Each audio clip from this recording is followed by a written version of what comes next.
Liewe gemeente, baie hartlik welkom by ons koffiegesprekke oor Galasiërs met die tema Ken jy hom werklik? Ons wil graag 1 opname per hoofstuk doen, so ons hoop om 6 opnames te maak. Ons gaan nie vandag begin by die kultuurhistoriese agtergrond van Galasiërs nie. Ons het reeds 'n baie goeie video daaroor opgeneem wat ons ook na gekyk het toe ons die afskop van die projek gedoen het, en as julle wil kan julle weer daarna kyk. Ons kan julle daarna toe verwys. Jakob, jy ken Galasiërs hoofstuk 1 baie goed. Sal jy asseblief dit met ons deel? Ja, graag Willem. Galasiërs 1 van Paulus, 'n apostel en van al die broers wat by my is. Dat ek 'n apostel is, dank ek nie aan mense nie. Ek is ook nie deur 'n mens aangestel nie, maar deur Jesus Christus en deur God die Vader wat hom uit die dood opgewek het. Aan die gemeentes in Galasië, genade en vrede vir julle van God ons Vader en die Here Jesus Christus wat homself vir ons sondes gegee het, om ons te verlos uit hierdie goddelose wêreld en so die wil van God ons Vader te volbring. Aan God kom die heerlikheid toe, tot in alle ewigheid. Amen. Dit verbaas my dat julle so gou van God, wat julle deur die genade van Christus geroep het, afvallig word en 'n ander evangelie aanneem.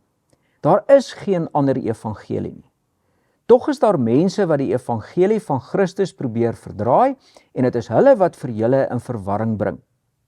Maar al sou een van ons, of selfs 'n engel uit die hemel aan julle 'n evangelie verkondig wat in stryd is met die evangelie wat ons aan julle verkondig het, die vloek van God sal hom tref.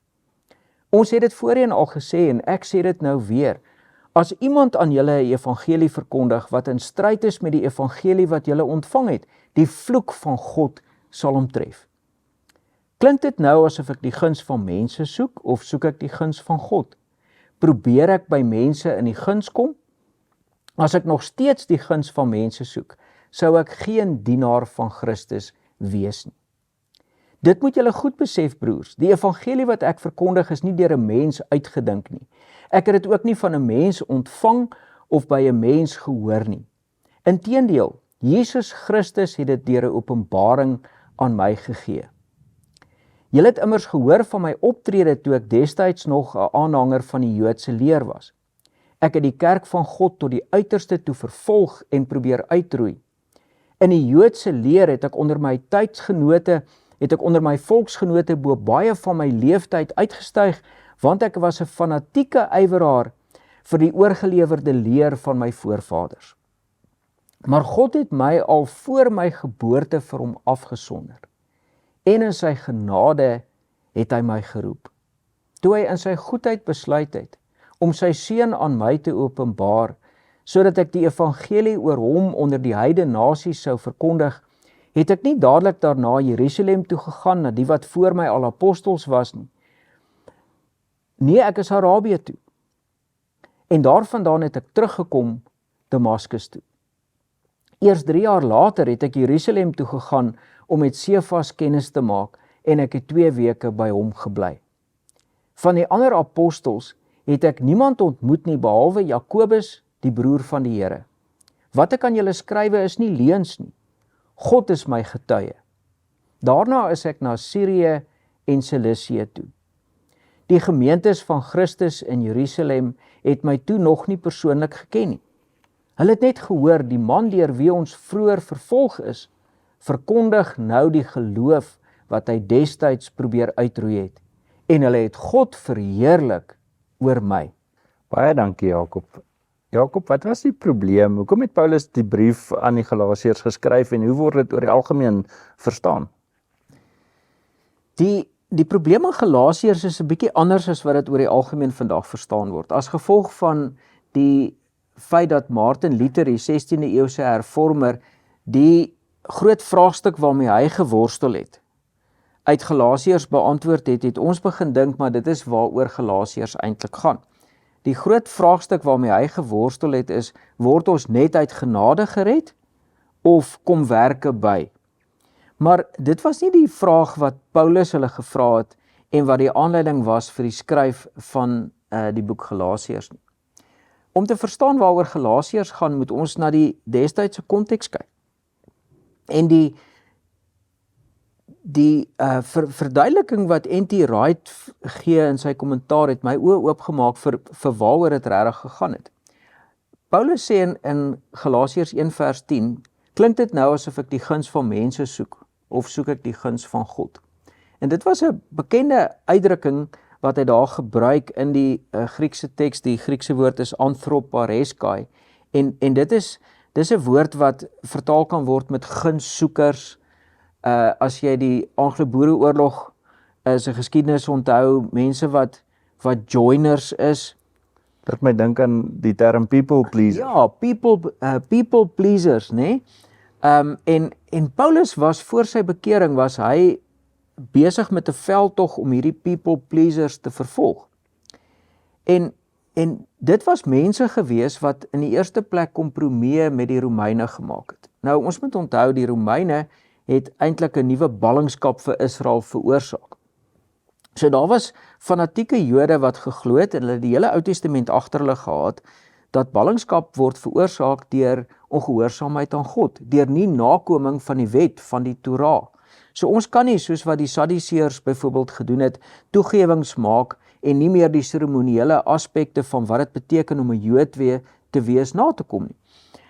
En toe hierdie nuwe Messias beweging ontstaan het, Christendom is gesien as deel van Judaïsme, toe het hulle ook verkondig dat ons nie Torah hoef na te kom, die seremoniële kant daarvan hoef na te kom of besny hoef te wees nie, en selfs dat mense wat Romeine is, deel van hierdie Judaïsme kan word. Toe is hulle ook gesien as mense wat hierdie kompromieë maak oor Torah, en daarom het Paulus die Christene vervolg.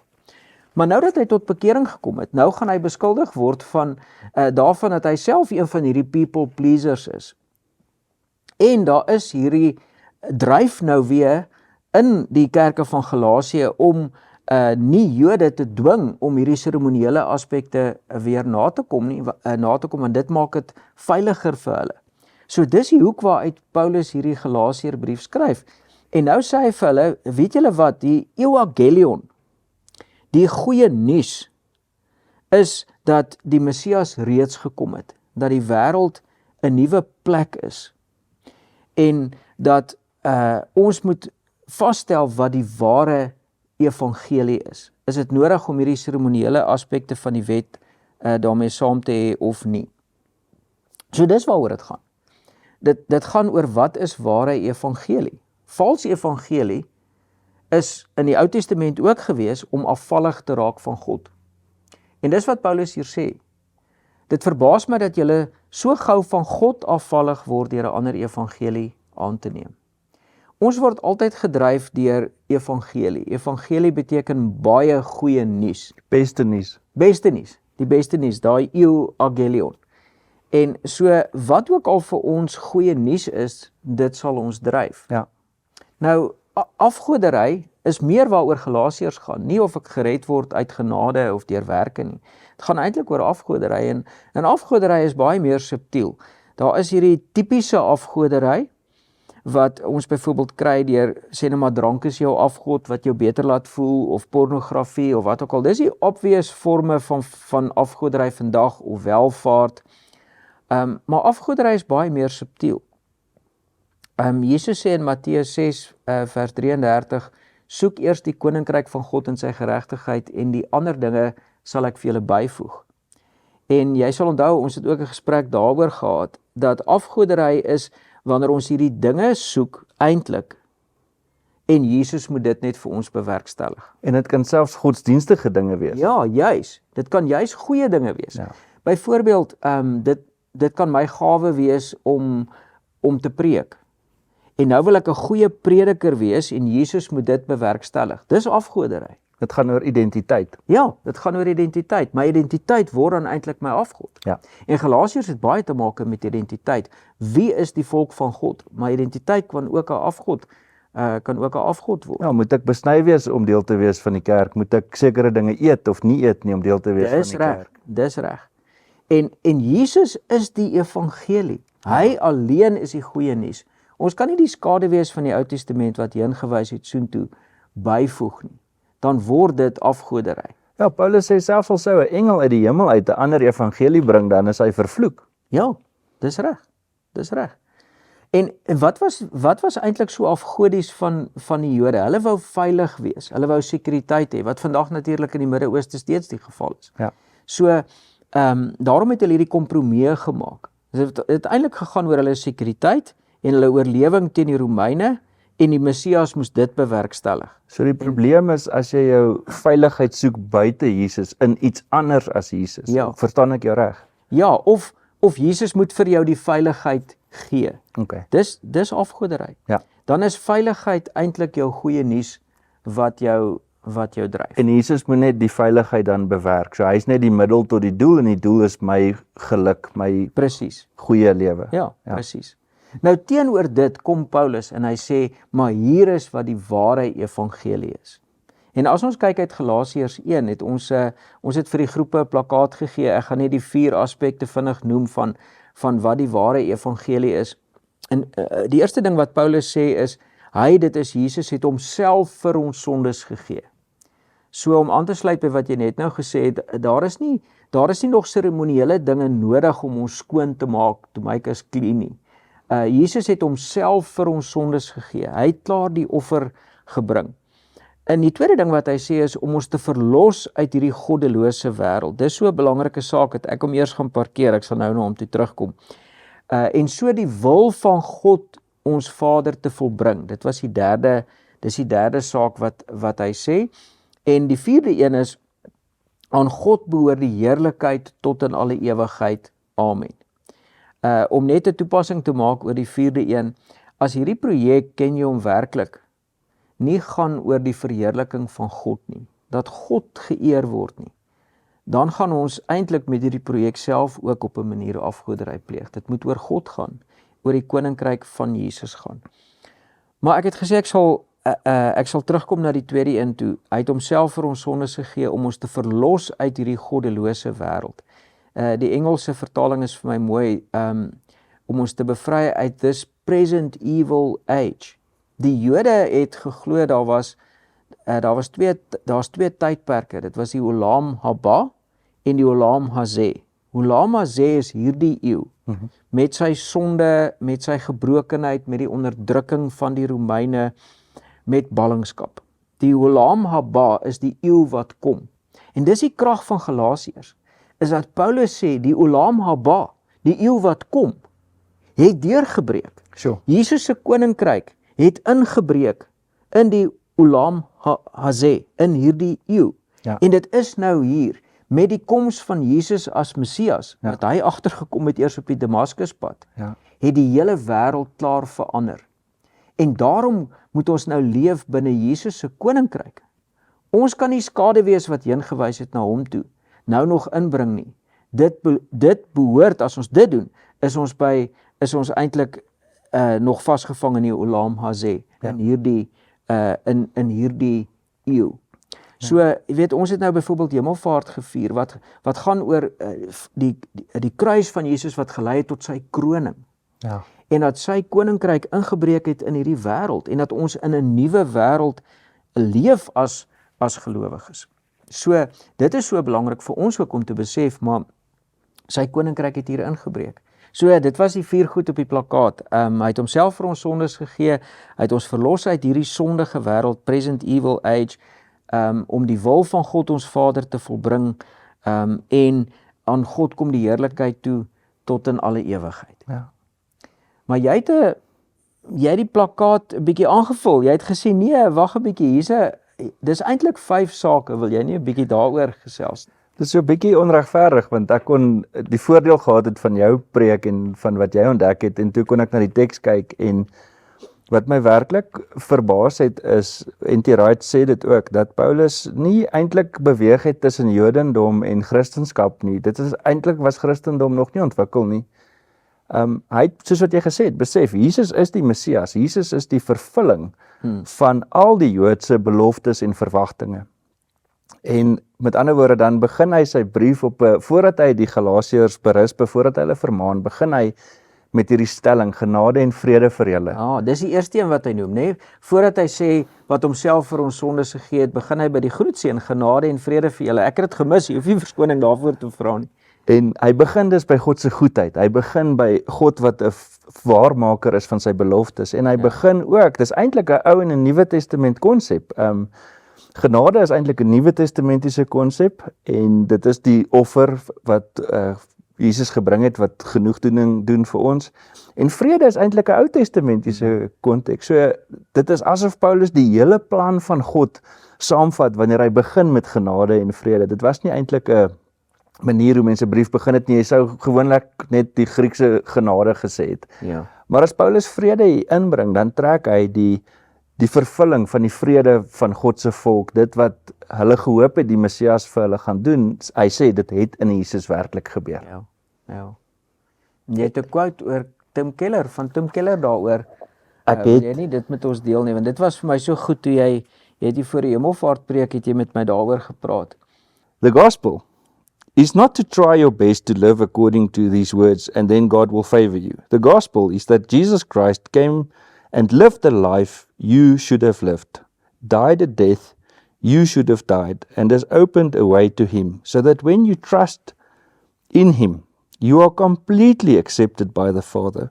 The whole Bible is about Jesus Christ. Tim Keller. Ja, Jesus is the gospel. Ja, Ek absoluut. dink John Piper het dit gesê. Jesus is die goeie nuus. Ja. En hy is die een wat ons dryf en wanneer dit nie die geval is nie, is ons eintlik met 'n vals evangelie besig wat tot vervloeking lei. Wat ons in eintlik in ons eie verdoemenis of hel laat leef nie waar Ja, nie. vervloeking noem Paulus dit, ja. Ja. En dis ook 'n probleem dalk daarmee dat ons mense geleer het om Jesus te aan te neem as hulle persoonlike saligmaker en verlosser, sodat hulle nie hel toe gaan nie. Dis so half 'n get out of jail free card tipe ding. Ja. Ek neem Jesus aan, maar die rede hoekom ek hom aanneem is die byvoordele wat ek kry, in plaas van dat ek hom wat die lewe self is ken en dat die ewige lewe net 'n natuurlike gevolg is daarvan. Ja. En die gevolg van dit is dat ons dan nie in Jesus se koninkryk leef nie.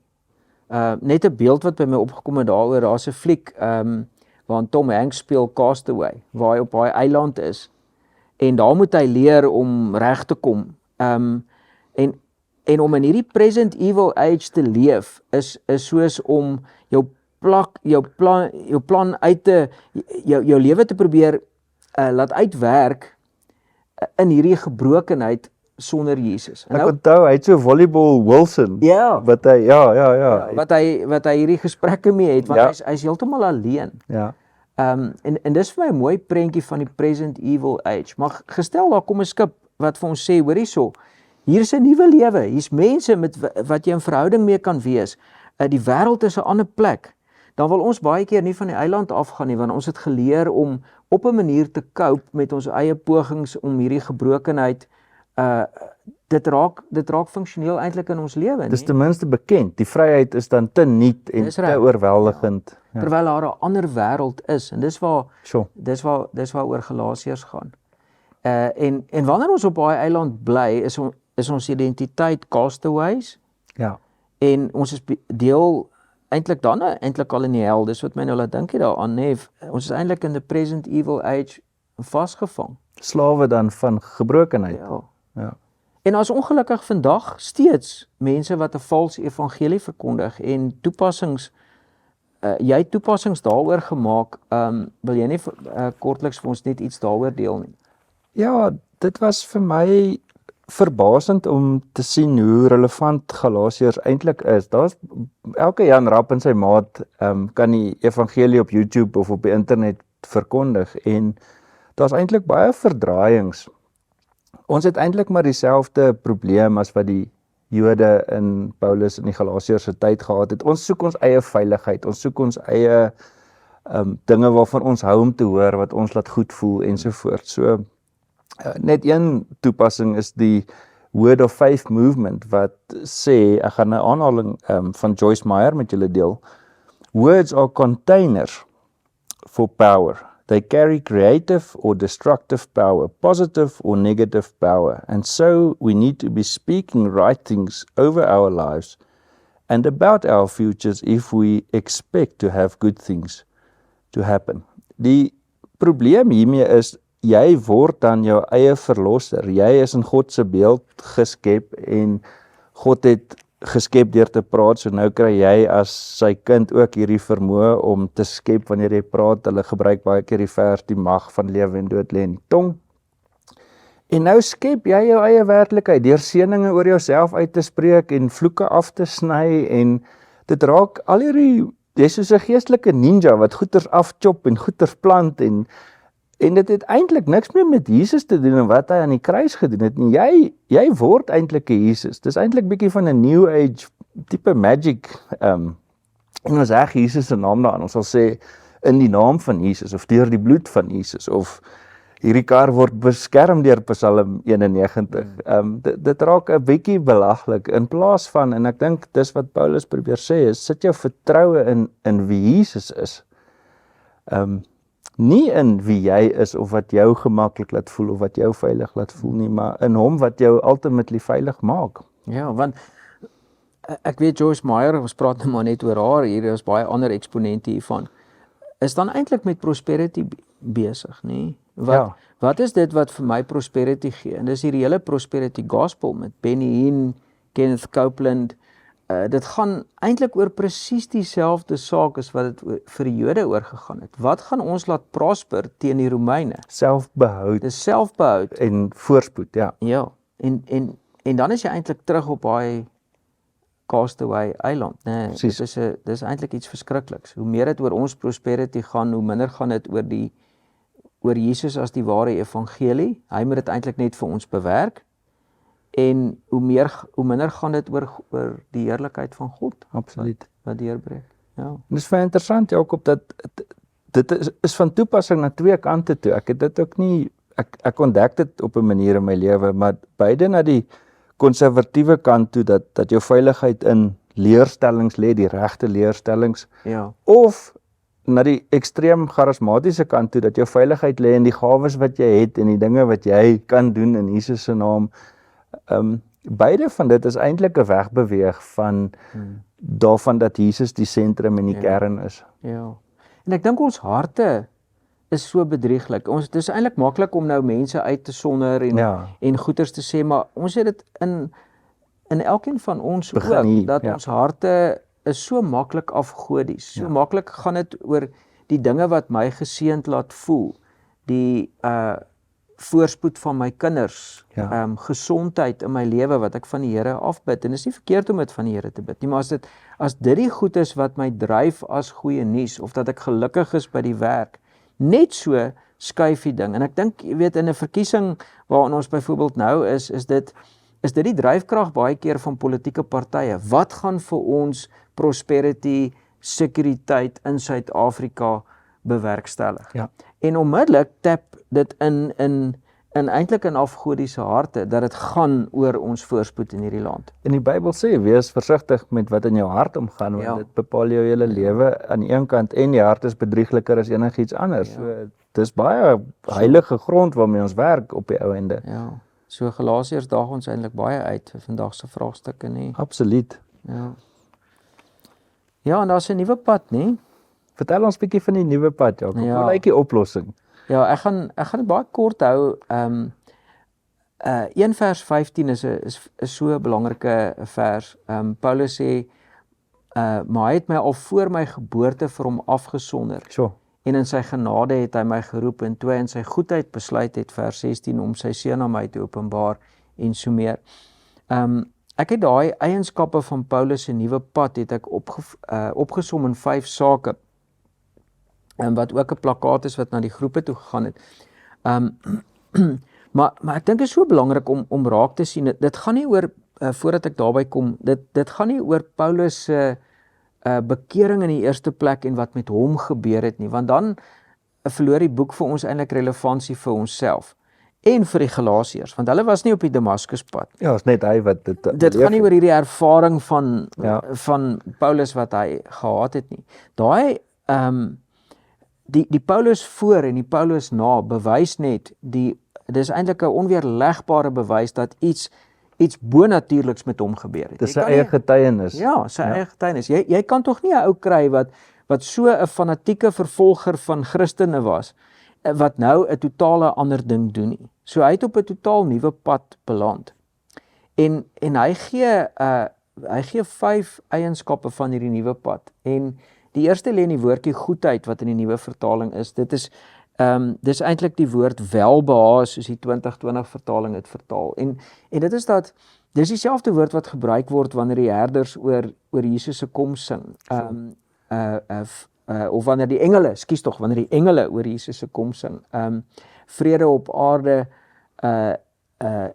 en die mense in wie God 'n welbehae het. Ja. Ere aan God en die mense in wie God 'n welbehae het. So die eerste ding wat Paulus raak sien wat hom op hierdie nuwe pad gebring het, is die welbehae van God. En is dit nie amazing nie dat God kyk na my met 'n welbehae, met 'n goeie gesindheid. Sure. Nie om my te veroordeel nie. En nou sê Paulus, en dis die tweede ding, hy het my voor my geboorte al vir hom afgesonder. Die Griekse woord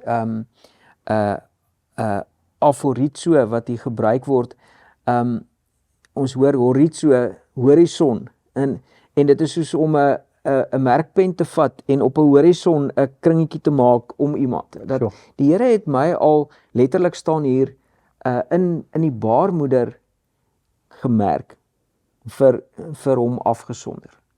En dit bring ons by die derde ding. Hy het my in sy genade geroep. Voordat ek en jy beleef dat die Here ons geroep het, is die welbehae van God daar, het hy ons in die baarmoeder al gemerk, en dan roep hy ons in sy genade. Dis alles sy werk. En dan is die vierde een daarvan, toe hy in sy goedheid besluit het om sy seun, letterlik staan daar, in my te openbaar. Sure. So, dit was nie net 'n eksterne ervaring van Paulus op die Damaskuspad, dat Jesus vir hom gevra het, hoekom vervolg jy my nie? Hy het deur Paulus se lewe sy seun binne in Paulus geopenbaar. Hierdie magtige opgestane Here kom woon binne in die een wat hom vervolg het. Dis Sure. nie amazing nie. Hy het sy seun in my geopenbaar. En die vyfde ding is dan sodat ek die goeie nuus, die evangelie oor hom onder die heidene nasies sou verkondig. Iets totaal vreemd vir Paulus, dat hierdie goeie nuus gaan nou na al die nasies toe. Dis die 5 sake wat eintlik hierdie nuwe pad beklemtoon, waarop Sure.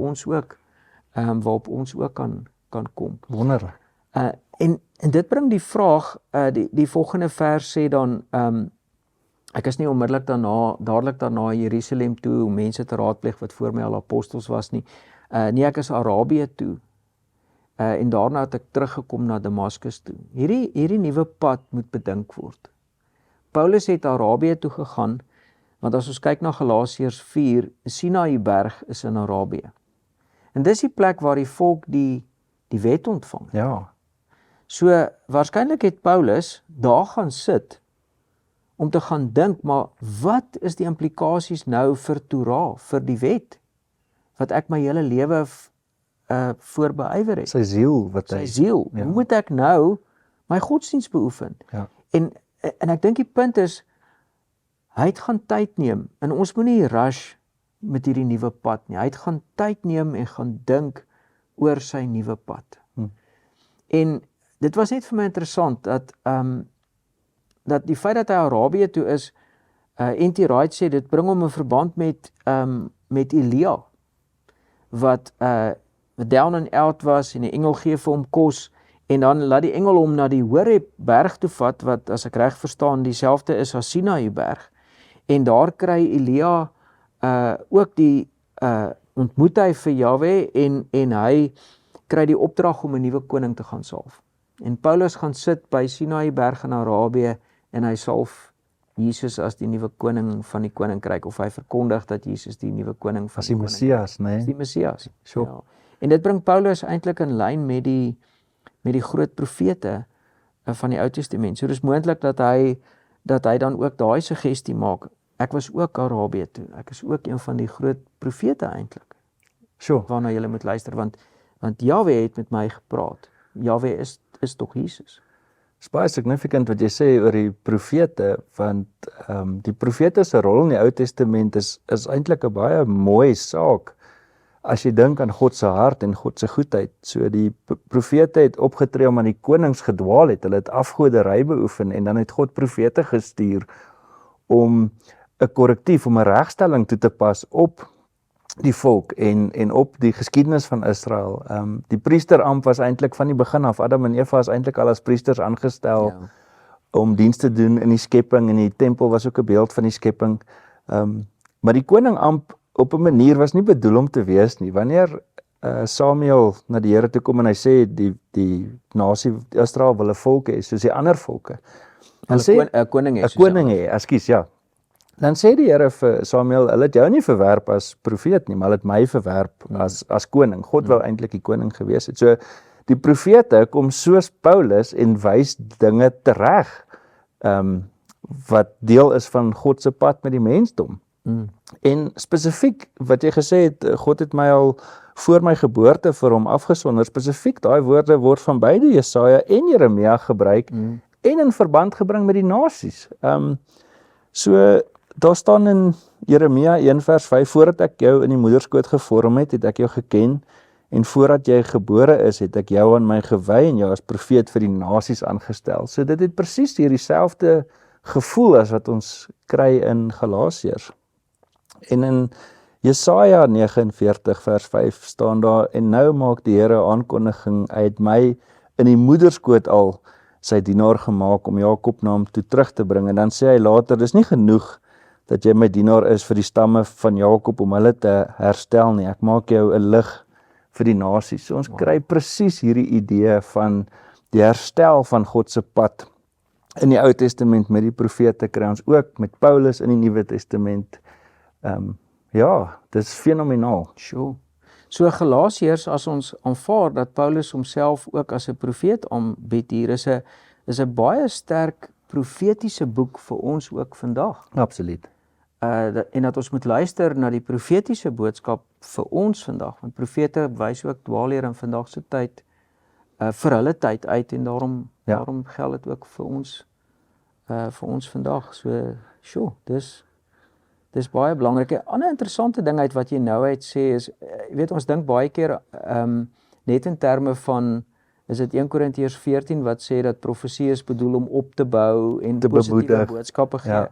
Maar profesie is nie net dit nie. Nee. Profesie is ook om ons dringend te waarsku Absoluut. as ons op die verkeerde pad is, en dit geld vir vandag ook. En so wanneer ons met hierdie boek omgaan, moet ons ook profeties daarmee omgaan en ons laat waarsku, nee. Ons sien dit byvoorbeeld, baie sterk uitdrukking daarvan is Jesus wanneer hy met die gemeentes in Openbaring praat, wat hy sê, so en so gaan met jou gebeur as jy op hierdie pad aanhou. Ja.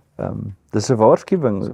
En is nog steeds God se goedheid wat sy liefde, sy genade vir sy kerk wil hê. Wat ons juist waarsku, ja. Absoluut. Ja. Sure. Wat is die uiteinde, Jakob? Wat is die gevolg nou? Miskien moet ek net sê wat waar hoofstuk 1 eindig is, miskien waar ons gesprek vandag ook moet eindig en 'n oproep. Paulus sê en hulle het God verheerlik in my. So.